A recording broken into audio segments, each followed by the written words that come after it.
lots of people have either never seen me live, or the ones that have seen me live have forgotten how bad it was, and and have bought tickets. Planet Rock. Planet Rock. It's been a while since the last solo album, almost 20 years, and it's a busy time for Bruce. Midnight, he was in Cardiff. This morning, he's here in London with us now. Great to see you, Bruce. Hello. I bet you're a bit cream-crackered, really, aren't you? Oh, I've been all over the place, honestly. I was in Los Angeles last week. So I got in on Thursday, and then we went straight to Sweden, did Gothenburg and Stockholm and everything else, like listening parties, and then back here, and now I'm sort of like parking myself in. We've got Birmingham, obviously London today, this evening at HMV, and then Birmingham tomorrow lunchtime, Sheffield tomorrow evening, and then Manchester in the afternoon on Sunday, and then I go back and I do the same thing in Paris on Monday, Nantes on Tuesday, Bremen and Dortmund on Wednesday, Thursday. Bremen, there's going to be I think they've ticketed it, but they're capped at 800. So we've got an in-store with 800 people. They've got like beds and food trucks and ambulances. I mean, honestly, it's mental, but I mean, it's brilliant, you know. How good is it to get up close and personal? Because a lot of the time with Maiden, with the massive entourage and the tours that you do, it's kind of difficult to get up close and personal with the fans. But with this solo project, it's a lot more accessible for them, isn't it? Yeah, and you know, Steve gets up close and personal on a regular basis, you know, with British Lion and stuff. But because this is the album and the big thing, I mean, we've gone slightly bigger on the venues. So obviously, they're basically all sold out. I think there's a few tickets in Swansea and Wolverhampton we just put on the other day, but Glasgow, Manchester, Nottingham, and London just all gone. You know, which amazed me because they went before people had even heard the whole album. You know, just one track or a couple of tracks. You know, I was astonished. I really was. Let's talk about the album. Out to date officially. It's been a long time coming. I think I'm right in saying it's probably 10 years or thereabouts. You started work on this before the Book of Souls Maiden album, really, didn't you? Yeah, I mean, I thought there was a bit of space coming up when I might be able to go and, you know, do the album and actually do a bit of promotion, maybe actually do a tour or something like that. But then, of course, things went a bit wonky, and I got throat cancer, so that was like, oh dear. And then a year after that, I was back with Maiden.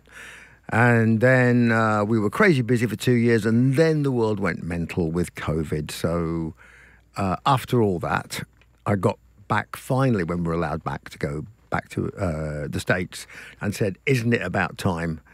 Where were we? You know, so 2014. Having said that, one of the songs, the last two songs on the album, are respectively 25 years old and 20 years old. Wow. One of the reasons I picked the Mandrake project, I mean, I didn't have a title, for example, for the album or the comic until about a year ago. So the album was finished. I thought, what the hell are we going to call it? And the comic synopsis was done and everything. And I thought, not quite sure what we call this. You know, Dr. Necropolis and the House of Death. No, it sounds a bit Hammer, you know.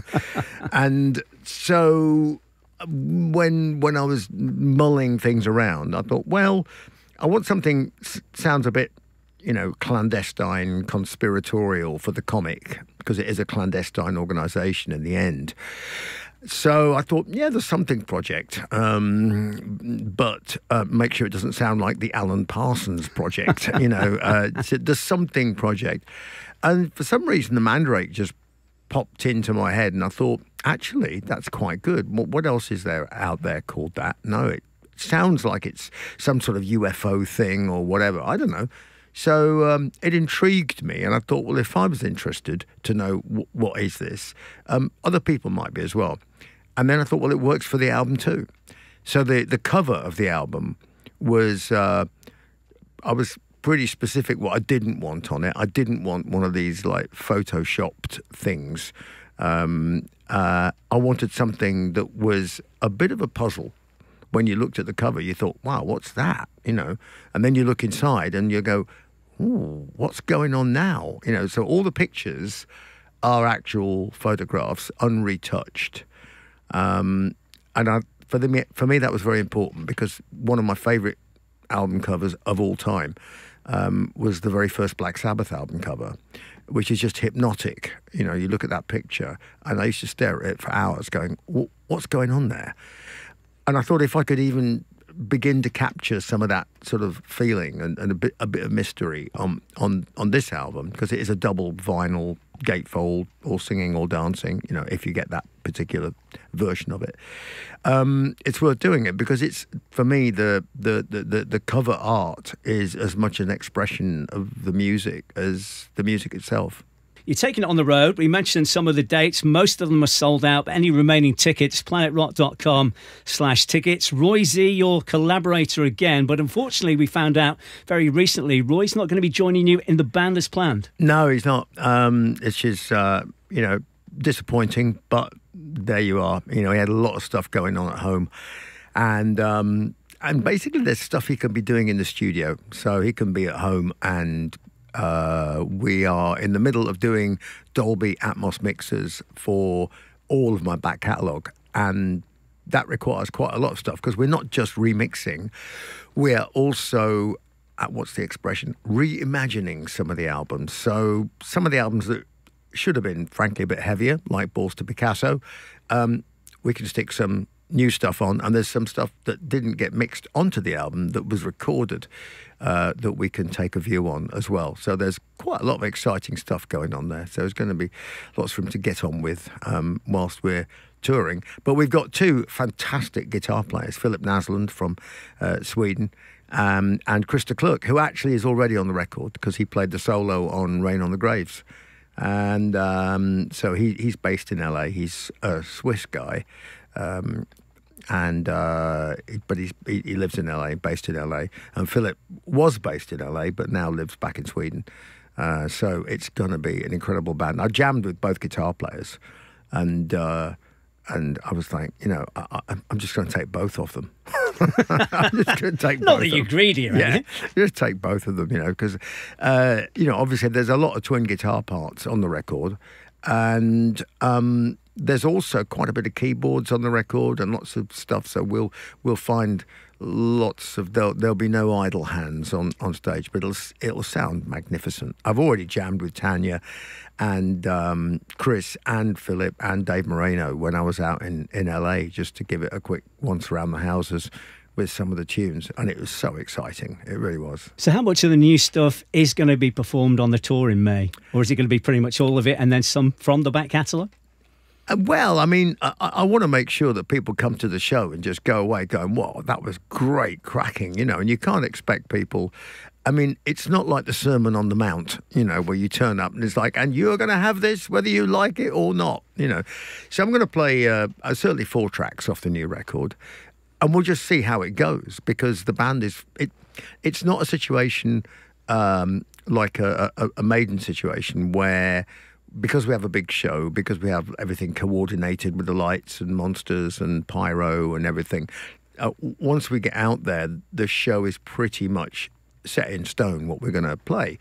Well, this one we can swap it around a little bit. I mean, if we start doing rehearsals and we go, wow, this feels great. Why don't we chop in another song, or a song off? I wasn't going to play anything off Skunkworks. Now I'm not so sure. Because it turns out that both guitarists and the drummer are mad keen fans of that album.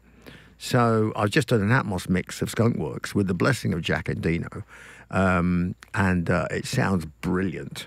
And I was in there with Chris, and he's like, "Oh, can you play that track?" I went, "How do you know that track?" He goes, "I love this album." I went, "Wow," So there'll be a lot of stuff. There'll be stuff off Chemical Wedding, obviously. You've got to play Tears of the Dragon, and so on and so forth. There'll be stuff off Accident of Birth.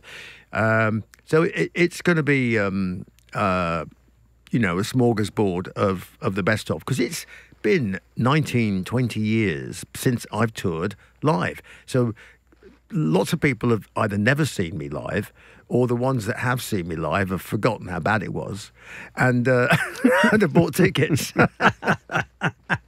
Well, like you say, it's certainly well worth looking forward to. Check out any remaining tickets. Once again, the dates are 16th of May, Wolverhampton Civic, 18th of May, Glasgow Barrowland, 19th, Manchester's O2 Academy, 21st, Swansea Arena, 23rd, Nottingham's Rock City, and Kentish Town Forum, the O2, on the 24th of May. Bruce, as always, pleasure catching up. Congratulations on delivering another cracking album. It's been a while, but as I've said many times, definitely well worth the wait. Yeah, I'll see you when I'm 85. Planet Rock. Planet Rock.